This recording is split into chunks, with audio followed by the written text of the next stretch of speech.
Hola, buenas. Hoy vamos a hacer un ejercicio del examen de biología de la selectividad del año 2023 de Cataluña. En este ejercicio nos piden que expliquemos cómo llega el venado a quedar inmunizado. Con el índice nos está diciendo que hagamos un breve contexto del papel de la inmunidad innata en el primer contacto con el virus. Y con el explique nos dice que profundicemos en el desarrollo de la memoria inmunológica.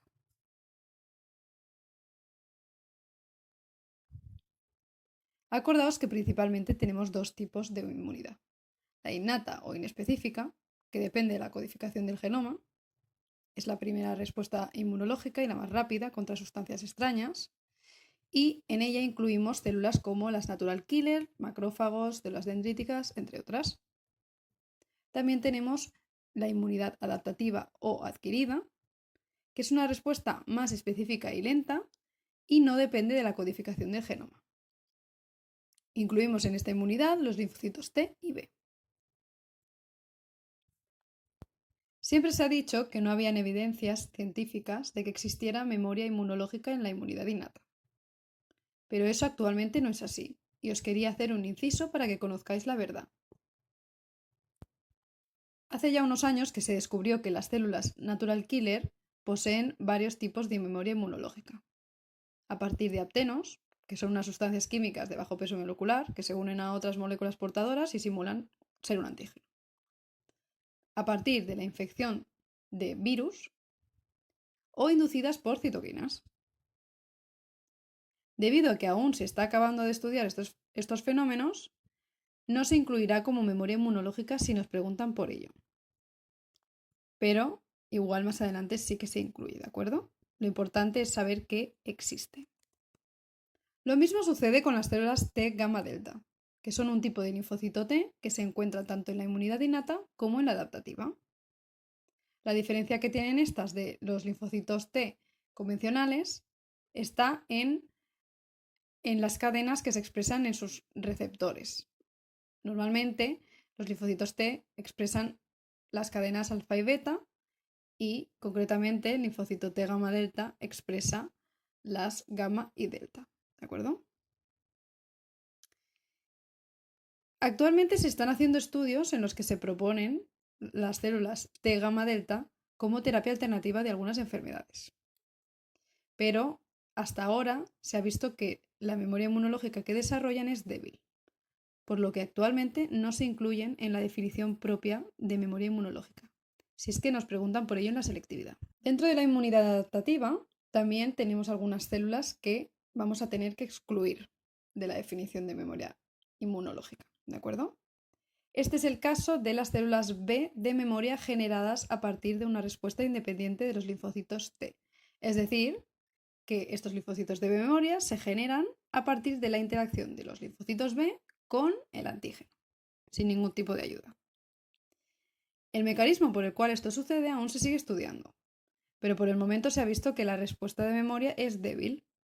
Por lo tanto, si nos preguntan por ello, tampoco lo vamos a incluir como memoria inmunológica. ¿De acuerdo? Muy bien, entonces, ¿cuáles son las células inmunitarias que sí podemos decir que generan memoria inmunológica? Por un lado tenemos los linfocitos T de memoria, que en su mayoría son CD4, o linfocitos T helper o colaboradores, aunque también tenemos CD8 o citotóxicos.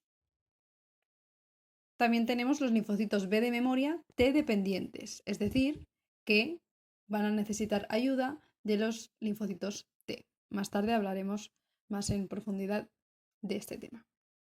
Muy bien, pues vamos a empezar con la explicación a partir de cuando entra en contacto el venado con el virus, ¿de acuerdo?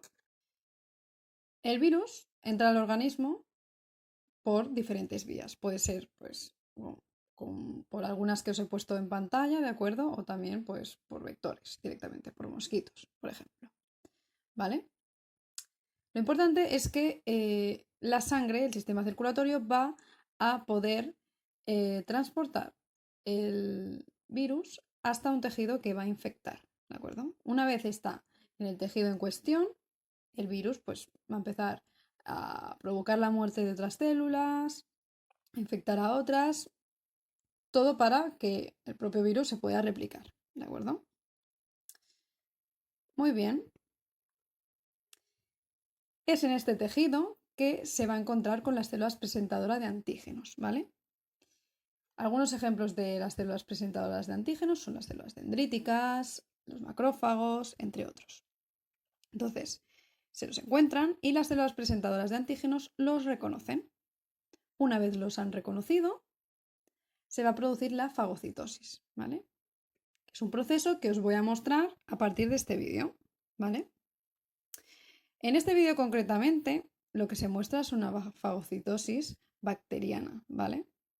Pero el concepto es el mismo. Lo importante es que miréis este puntito de aquí como si fuese nuestro virus y la célula inmunitaria que lo está persiguiendo lo veamos como la célula presentadora de antígenos, ¿de acuerdo? La fagocitosis es un proceso en el cual lo que va a hacer la célula presentadora de antígenos es rodear el virus, ¿vale? Y destruirlo. Después de este proceso, la célula presentadora de antígenos va a pasar o va a transportarse de tejido infectado hasta los ganglios linfáticos. Los ganglios linfáticos también se pueden llamar nódulos linfáticos y son unos órganos linfoides secundarios, muy importantes, precisamente porque es el lugar de encuentro entre las células presentadoras de antígenos y los linfocitos T y B maduros. Aquí en los ganglios linfáticos se va a producir la presentación de antígenos. La célula presentadora de antígenos, que ha destruido, como hemos visto antes, el virus, va a coger una porción del virus, que va a ser el antígeno, y lo va a presentar tanto a linfocitos T como a linfocitos B. Entonces, primero vamos a explicar la presentación a los linfocitos T y después a los linfocitos B.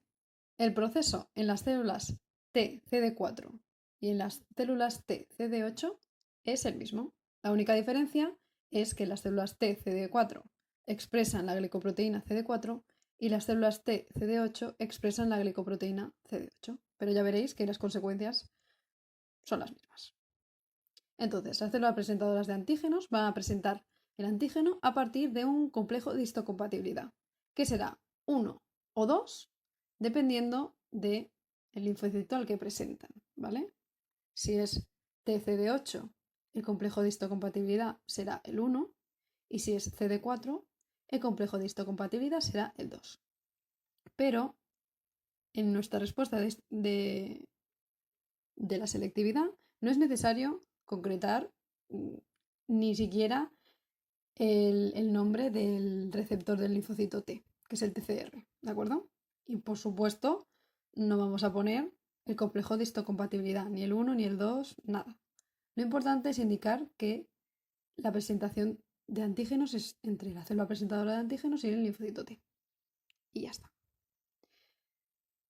Una vez esta interacción ha sucedido, los linfocitos T se activan y se secretan interleucinas que promoverán su proliferación. Más tarde se diferenciarán en efectoras que participarán en la eliminación del patógeno y de memoria, que se quedarán en el ganglio linfático y se reactivarán rápidamente en caso de reinfección con el mismo patógeno. Es decir, que vamos a obtener linfocitos T CD4 efectores, linfocitos T CD4 de memoria, linfocitos T CD8 efectores y linfocitos T CD8 de memoria. Los linfocitos B T dependientes, por otra parte, reconocerán por una parte el antígeno con su receptor BCR, que tampoco es necesario indicarlo, y expresará una parte al linfocito T CD4, helper o colaborador, a partir del complejo de histocompatibilidad 2. No es necesario ser tan específico. Lo importante es saber que el linfocito B reconoce el antígeno y una porción lo presenta el linfocito T CD4. ¿Sí? Esta interacción entre el linfocito T CD4 y el linfocito B les interesa tanto a uno como a otro, porque les va a ayudar en su activación. ¿Sí? Esto es información adicional. Como es también la información que he puesto en la diapositiva, que son los motivos o los factores importantes para que se dé la activación del linfocito B, ¿sí? Por eso es importante la ayuda del linfocito T colaborador. Entonces, una vez esta interacción ha sucedido, el linfocito B se puede activar, ¿sí? Posteriormente se promoverá la proliferación y se producirá la diferenciación de los linfocitos B en células B de memoria y células B efectoras o células plasmáticas, que básicamente son células B que secretan anticuerpos. Las células B de memoria, como hemos dicho antes, se van a quedar en los ganglios linfáticos, donde van a esperar por si hay una reinfección del mismo patógeno para que la respuesta inmunológica sea más rápida y más eficiente. ¿De acuerdo? Entonces aquí en esta diapositiva final tenemos un resumen de lo que sería la respuesta a nuestra pregunta. Los virus o células infectadas por virus son fagocitados por células presentadoras de antígenos, como macrófagos o células dendríticas. No hace falta que indiquéis lo de como macrófagos o células dendríticas. Simplemente son ejemplos. Por una parte, las células presentadoras de antígenos presentan el antígeno a los linfocitos T maduros. Tampoco es necesario especificar que son maduros, ¿de acuerdo? Después, tanto los CD4 o colaboradores como los CD8 o citotóxicos, me estoy refiriendo a los linfocitos T, ¿vale? Seguirán el mismo proceso. Se activarán, se promoverá su proliferación y se diferenciarán en linfocitos T de memoria y linfocitos T efectores. Por otra parte, los linfocitos B T dependientes reconocerán el antígeno con su receptor y presentarán una porción a los linfocitos T CD4. Gracias a los linfocitos T colaboradores, los linfocitos B T dependientes se activarán. Se promoverá su proliferación y se diferenciarán en células plasmáticas, que secretan anticuerpos, o linfocitos B de memoria. En caso de reinfección, los linfocitos T de memoria, CD4 y CD8, y los linfocitos B de memoria permitirán una respuesta secundaria más rápida y eficaz. Muy bien, pues esto ha sido todo. Os voy a dejar en la descripción alguna información adicional, las referencias y también algunos canales que me parecen que son bastante chulos y que se explican bastante bien temas o cuestiones de inmunología, ¿de acuerdo? Hasta otra.